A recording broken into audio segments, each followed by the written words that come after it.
welcome to Board Game Royale, where two games fight for the affection of the board game curious. I'm poorly animated background character and co-host Marcus Beard.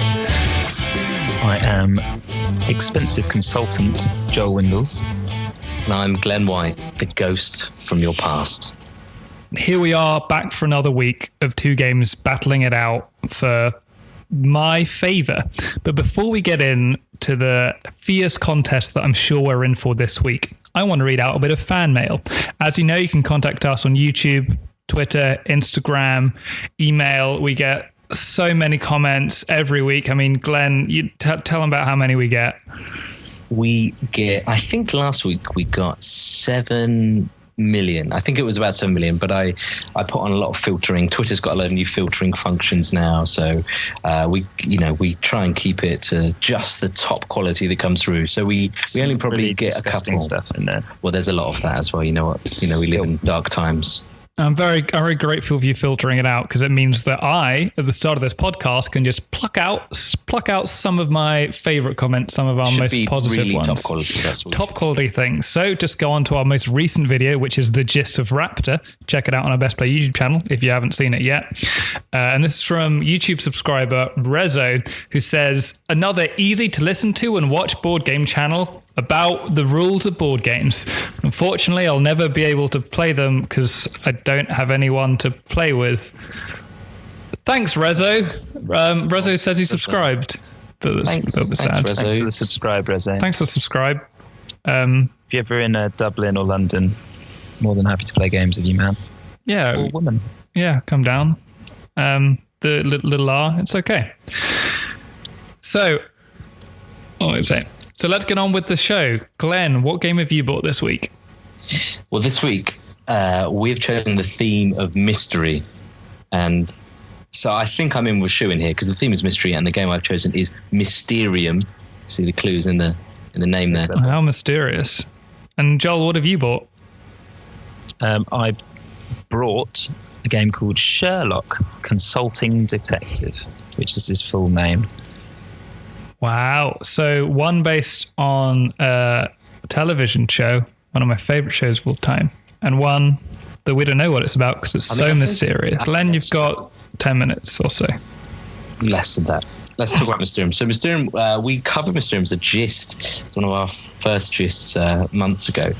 And it is a mysterious game. So do you remember playing Cluedo? Remember that game? Yeah. And in Cluedo, you were trying to find a murder weapon, a motive, a room. You were trying to uncover a murder. But the game itself, if you actually go back and ever play it again, it's not actually very good. Why is it not good? How's Cluedo flawed? Because it's just a bit random. It's just not very interesting when you break it down and you're trying to sort of move around and you sort of make guesses. And there's a more modern version I played where they tried to zhuzh it up a bit, and they've updated all the characters, and now one of them is a footballer and one of them's a video game developer, and there's also a second murder that happens, and it's all very trite. But the thing with Mysterium is interesting because you are trying to find all those things, and you're all detectives, apart from one of you. One of you is a ghost. One of you is dead. You are the person who's been murdered, and you are trying to communicate from beyond the grave to these detectives in how it went about. And you do this through bizarre art cards. You have these cards that look like sort of surrealist Dali paintings. If anyone's played the game Dixit, they're very, very similar to that. So there's bizarre things, and you're trying to get across a clue. You're trying to get across from an option of rooms or option of weapons or option of people in front of them. You're trying to give people hints as to who it is through these images that you give to them, and you'll give them each an image and hope that they can figure out from that what you're trying to get at. And sometimes it's really spurious. You're just giving them, maybe there's a dominant color in the picture, or maybe there's some sort of hat in the background, and you're trying to point to a character on the artwork with a hat and try and get them to follow along your sort of twisted logic. And I remember playing with my mum, and she is a lovely woman, and very good at board games. And by very good, I mean she's very bad, but seemingly wins a lot through her own logic, which in a game where you cannot speak, you're a ghost that cannot speak only through artwork cards that you give out. Having someone that doesn't follow the same logic as you is incredibly frustrating, but she always seems to come around to the same conclusion. So I was trying to tell her that the murder weapon was a syringe. And I did this by giving her, there was sort of a card with a weird scene on it and had some fences with spiked fences on it. And I gave her another card, I can't remember what was on the other card.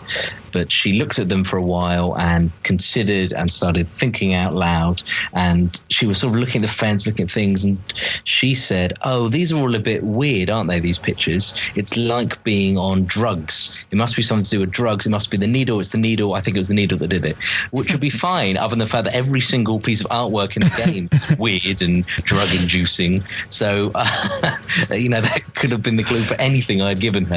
But she did somehow find the murder weapon and uncover how I was viciously murdered. And so it's a really interesting game. And the piece, it comes with a lot of stuff for a game that actually is quite simple. It's very elegant board, and there's a big screen that the ghost sort of sits behind with all their sort of clues and things to help them, and a big clock that you turn as the turns go by. So if you turn down the lights, get some candles out, it's a very atmospheric board and game, put some music on the background. It really has that whole theme down to a T, from everything from the art to the pieces to the way it plays. And I think there's nothing quite like it in that. Just sitting there in silence and frustration, a bit like one of our favorite games, Codenames. You sort of give clues and then have to just watch as people try and uncover them. But there's just this weird twist to it, because at least in this game, it is cooperative. The detectives are working together. You as the ghost are working with them as well. So it's it sounds very spooky, with a lot of mechanics being sort of unspoken and unseen. Just kind of you're having forced to communicate through cards rather than through anything else. What kind of group does it work best with? Can it go down to 2 players? How big does it go up to? It goes up to, let me check my notes. It goes from 2 to 7 players. I've never played it with 2. I think it'd be a bit weird with 2. I normally play it with 4 or 5. I would have thought if you get into the situation where you're playing with 2 players, you're going to be very good at it. Because if you're, do you find that, for instance, when you're playing with your fiance, does it work? Is it very easy to do when you are in a pair? You'd think so. No, which I don't know what that says about our relationship, but no, often ends up thinking that we know each other very well and getting things massively wrong. So I don't trust my instincts on that. But it works very well with the rest of the family when doing that. The thing I was going to say, the thing I always worry about with these kind of games, with, trying to let people know clues through a set of cards that are in the box, that after you play it enough times, surely the same similar patterns could emerge. Does that tend to happen, or is it like always fresh every time? Well, there is a little bit of that, but what I would say is there's a huge amount of art cards that come with the game, and there's a huge range of characters and weapons. So you never have the same, unlike Cluedo, where you have the same sort of weapons on offer. Yeah. I can't remember offhand how many it has. I want to say 10 to 20 weapons, 10 to 20 suspects, 10 to 20 rooms, and there's enough crossover in the rooms as well where it's, they're not so distinct, each of the things, that you can just give the same clues each time, and there's a big enough deck that makes that hard to do. And you can increase the difficulty of the game by increasing the amount of options and lowering the amount of clues, that sort of thing. So the more options on the table in terms of characters, the harder it is to just link hat to one of the people that has a hat if there's 4 characters there. Mm-hmm. Hat. So you can change the difficulty as you like, and if you really do play it enough where you exhaust all of it and fall into patterns, then I think there's already 2 expansions with more art and more variety to it. Wow. And I've seen some of the cards, some of the artwork on the cards, and they are beautiful. So getting expansions that are just as beautiful, it's great. We've got a gist of it, and you can go look at it on the site. Yeah, we're here to decide which is the most mysterious. Right, that's this week. No, most mysterious. One top tip I would give is the theme. One top tip I would give is the theme is mystery, because it fit with Mysterium, and I was trying to towards me. That's cheating.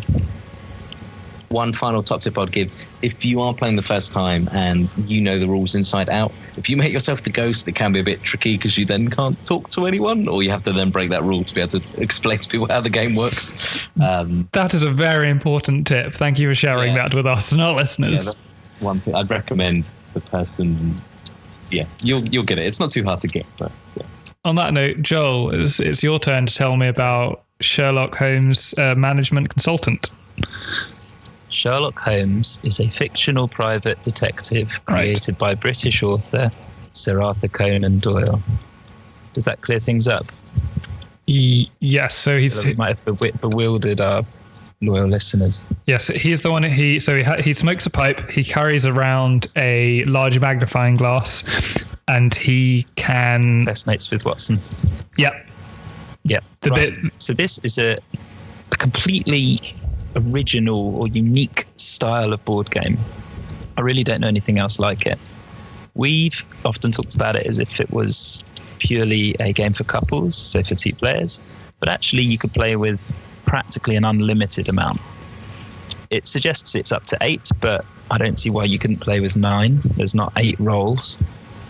Essentially, there's only 1 role, and that is to work out a riddle, a crime. So it all starts with a big booklet, and you read it to the rest of the group or to yourself if you're playing on your own. When you read it, it says Sherlock shows up normally. He shows up somewhere near the start, and he starts explaining some kind of mystery to you, a murder, something you've got to solve, and then he walks off. So it's down to you guys to work out who the murderer was, or what the mystery might be, or who won the canteen, that kind of thing. And the annoying thing is he claims he knows the answer, and then he doesn't help you. So you're all on your own, and you've got a newspaper, and you've got a map, and you've got a bunch of places you can go and find out more information. And that's it. That's the whole game. So let's say the mystery is someone's been murdered at a train station, and there's a body that's been run over by trains, but the train station's been closed for 10 years. That's just a made up one. You could go and speak to the station manager. You could go and speak to this guy who's very well known in high circles. Maybe the person who died is a regent or something. Or you could look on the map and say, well, where was he walking on the way based on the information we have so far? But every clue you use ruins your score at the end. So really, you're all just sitting around, desperately trying to work out, right, what do we know? Someone might be taking notes. Someone else might be scratching stuff on a whiteboard or something. And collectively, you're just desperately trying to work out, how did this murder happen? What's going on? And where should we go next? So when you say you're going to these places and moving around the map to kind of figure it out, are you taking these clues or this new information from a book? Is it a deck of cards? Exactly. So the first one was right, I should have said. So let's say you want to go to the coroner. You've got a little reference guide that says go to page 221 or section northeast of London. And this doesn't use up your clues, your score counter, or it does? It does actually. I mean, you can just play the game with not worrying too much about your score. I see. The way we play it, my girlfriend just wants to get unlimited clues, but I like to challenge myself and say, well, we should have all the information we need already. Yeah. So it's possible, would you say? So what's the fewest and then later the most amount of steps you've ever taken to solve a mystery? Well, this is the problem, right? So let's say you spend about 8 or 10 clues, desperately trying to work out, running around London. Sometimes it's dead ends. Sometimes it's scraps of information. Sometimes you turn out something completely new that you hadn't even thought of. You piece stuff together. It really clicks. You think you're super smart. And at the end, it asks you half a dozen questions and you answer them. You turn the next page and Sherlock, in the most pompous, pretentious, stuck-up way, describes everything that he worked out from 2 clues. And for every amount of clues that you took more than him, it minuses your score. I see. So it makes you feel like you're super smart, and then he makes you feel really stupid again. I've never beaten Sherlock. That's the aim of the game, to beat Sherlock. But has it been done? Of your experience talking to other people, is it possible to make the kind of leaps of logic that Sherlock does, or do you think that's sort of a bit of a fantastical end game that is I think it's unachievable? Impossible to beat Sherlock himself. I'm sure some of our listeners will say that I'm just particularly thick.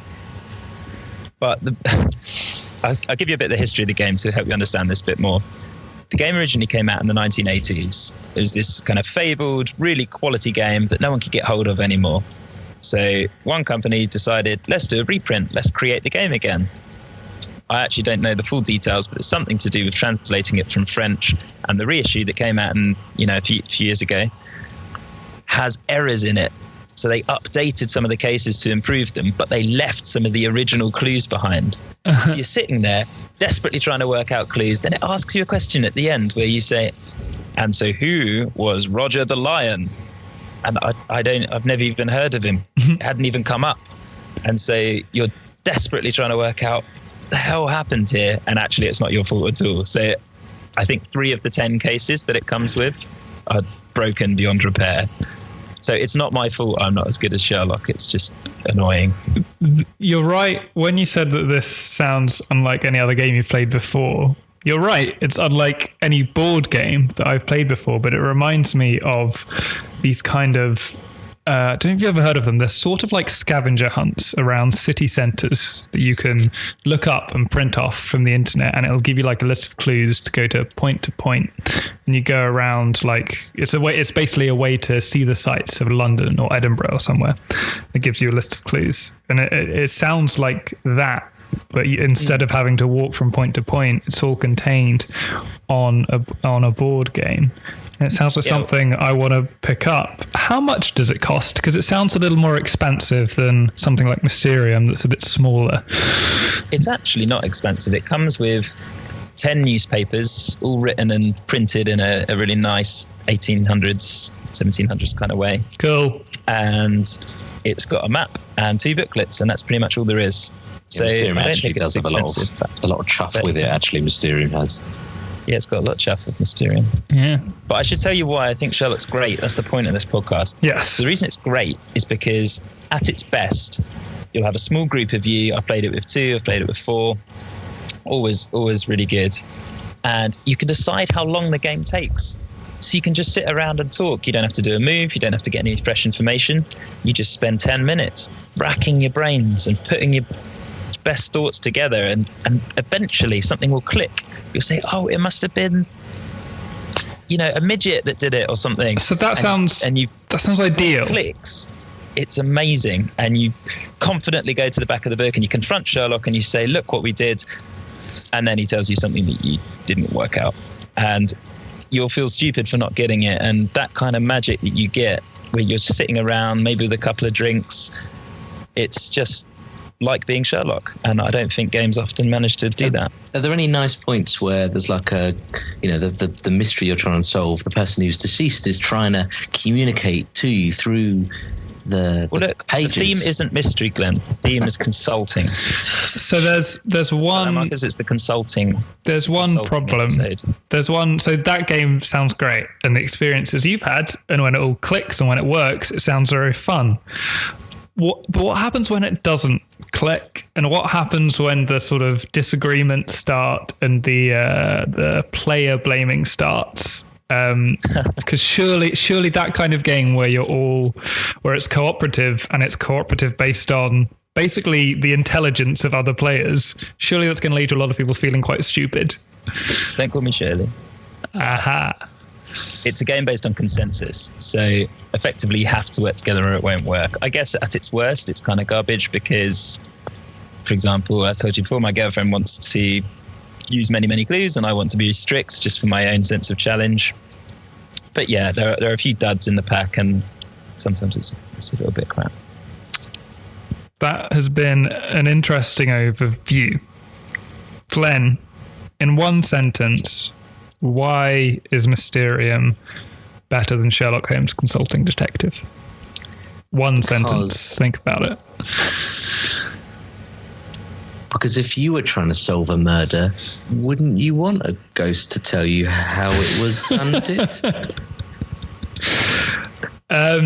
Also, it's got really nice art and it's really nice. And Joel, in less words than that, why is Sherlock Holmes Consulting Detective gonna beat Mysterium this week? Because it's probably the most free-form and cerebral board game there is.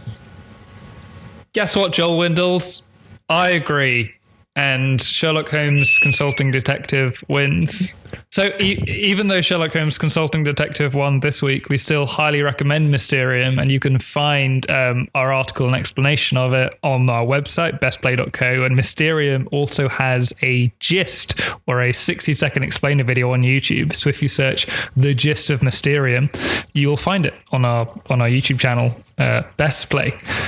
So thanks for listening to Board Game Royale. We'll be here every week with 2 new games explained, discussed, and a 1 crowned champion in just 15 minutes. Now, if you're enjoying the show, visit us on bestplay.co for all the content for the board game curious. I'm talking lists, I'm talking articles, I'm talking interviews with the creators of board games themselves.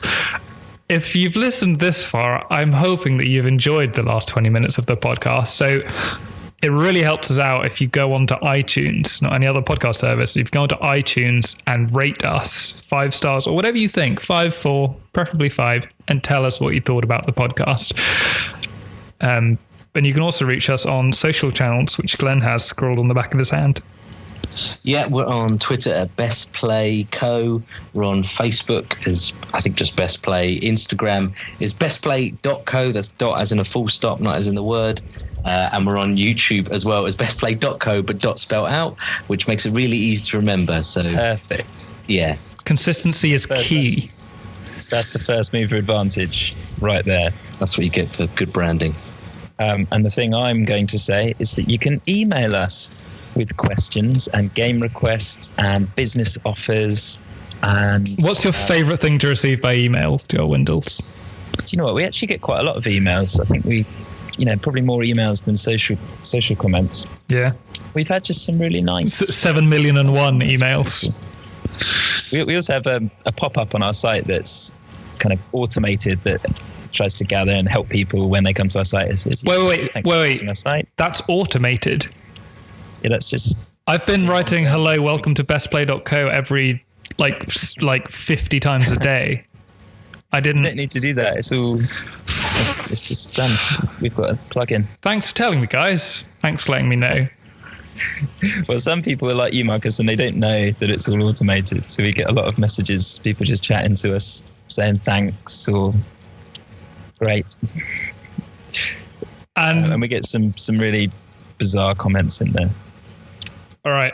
I'm going to throw away my keyboard because apparently I don't need it anymore for the main thing I used it for in the day. So until next time, I'm Marcus Beard. I'm Glenn White. I didn't say how to email us. Okay. I didn't know that. Well, use the little chat box that Marcus has put manually. Let me wind that back then. So Joel, what is the email address they can email us on? I said it now. Right, games@bestplay.com. No. Whatever. Yeah, I'll just cut back. Joel Windles. I'm Glenn White. Ah! All right, that's good enough. You can end it there. I'll cut something funny together. I'll do like a rim shot. Just cut the podcast.